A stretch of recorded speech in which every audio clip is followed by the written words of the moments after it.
save a lot of time and tedious work by setting up your own YouTube page properly from the very beginning, from when you first sign up to your YouTube account. And for those of you who already have shot and edited your first video and you're ready to upload, it may be helpful to have your own new video YouTube page open so that you can fill in the blanks as we move along. Good idea. In this video, we're going to get into great detail about what we have found to be best practices for the initial setup of your YouTube page. But if you've already set up your page, it's not too late. Nearly everything about the appearance and functionality of your YouTube channel can be edited as you see fit. And when you make changes to your YouTube channel, YouTube and Google take note pretty quickly. Let's all have our own YouTube pages open and ready to work. It'll save you time. We'll be on the move. First thing you notice is the screening box from YouTube that offers you a quick tour. It's absolutely a great little tour, and it'll save you time and frustration. It's worth it.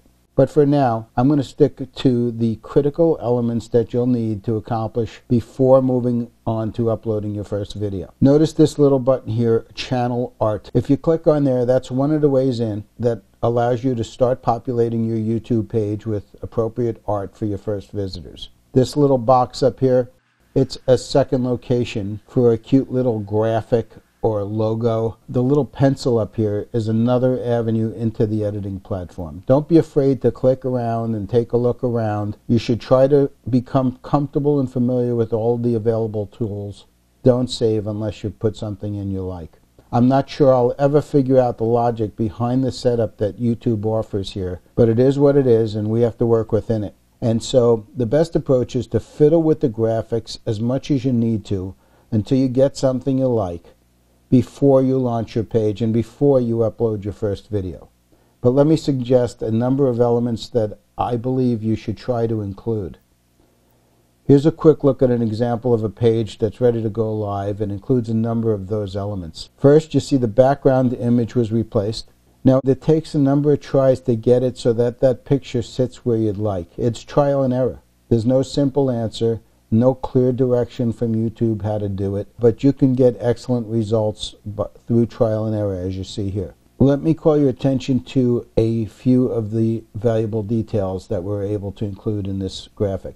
First, embedded in the background image, there is the client's logo. In this case, it is the black and white logo placed in a location where we thought it would work well, but only after we were able to ascertain where our photo fell in YouTube's little matrix.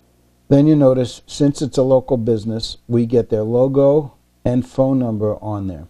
As a local business, that's important, very important. In most circumstances, getting the website name up there would be even more powerful and important than having a local phone number available. That's the client's choice. But like I said, for local businesses, I find it critical to make sure you get your number up there. Over here, you see there's another little box, and what we generally do is insert the logo and the name. This is our interpretation. YouTube does not give you direction on what they expect in these places. You do what you feel or the client feels is best. We've set it up this way many times for many clients in the past, and we've had excellent results.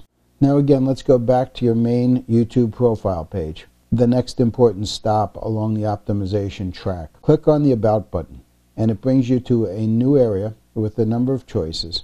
This is the channel description box. So first things first, you get your website name typed into the top of the channel description box. Very first spot possible. Of course, you have to fill it in with the standard HTTP:/. I'm sure you all know that. I like to put a dash and then the title of the channel, and then begin a long description of your business. Now again, this can evolve. If after a little while you realize that you haven't included important information, just go back in and edit it. Include the information. Below the description box, notice this custom links area. You click here, you're allowed to put in a link to your channel art. This provides a live link from the top of your YouTube page as well back to your website. Same with the social links. This is all pretty self-explanatory. All your links are important to you, and you should hook them all up. You should have a Twitter account, a Facebook account. They should all be hooked up here. They are backlinks that are just as important as any other backlink, and Google treats them that way. Here you can click on Show Views and Show Date Joined. I found that it is advantageous to leave these clicked on when you first put your site on YouTube. Now this next step, I believe it to be one of the most important tasks you're going to be responsible for in setting up your new YouTube channel. To get there, click on Video Manager, click on Channel Settings, then click on Default Settings. Here we're going to fill in the default settings for our video upload page. Each time you upload a video to YouTube, you're going to be presented with the opportunity to type in titles and descriptions that help identify your video. On this page, you're going to fill in default answers for all your future video uploads. Of course, you can edit the description for every new video you upload, but filling in the defaults can save you a ton of time and help your search engine indexing as well. So let's go. Of course, you want your default to be that your video is available to the public. Next, the category. Now make sure you give this serious consideration because the search engines certainly do. The standard YouTube license should apply.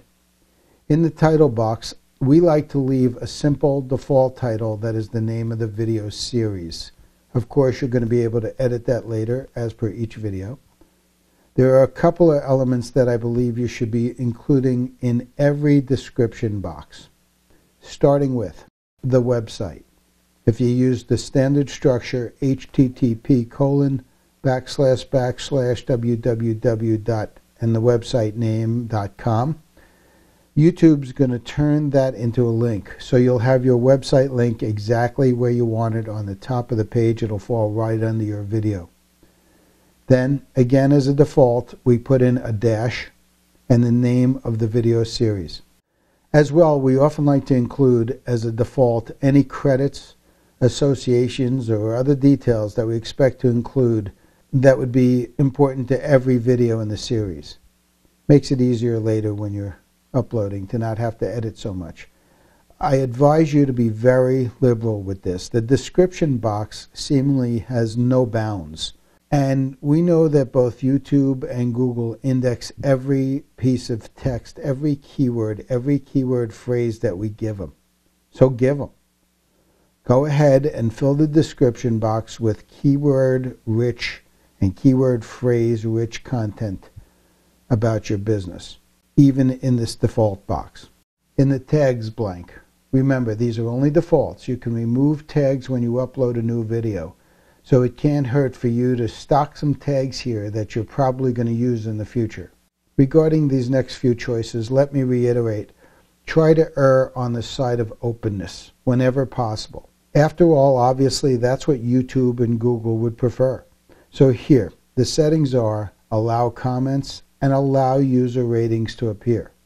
Go ahead and set your default caption certification according to your situation. Go ahead and show edit suggestions. If you can handle that, if you're not too sensitive for that, Google and YouTube would prefer you show those edit suggestions. Go ahead and enter a default location. And leave the box checked for making the video stats public. Same reasoning. Last but not least, I want to have a quick discussion about YouTube's monetization choices. So go back to Channel Settings under the Features tab. Now what I want to talk about is our web video marketing strategy. You see, when YouTube offers monetization, it means a few things. One of them is that YouTube wants to run ads before your video. And then when your video ends, they want to offer other choices of what they consider related videos. The problem is, in most cases, the related video or videos could very well be your competition, selling the same or similar products or services. On the other hand, as soon as you offer YouTube to monetize a video, it opens you up to a whole new range of services and products from YouTube. So what we found to work is that you allow YouTube to monetize at least one single video. It's kind of like throwing them a bone, and the extra products and services you'll get will prove invaluable.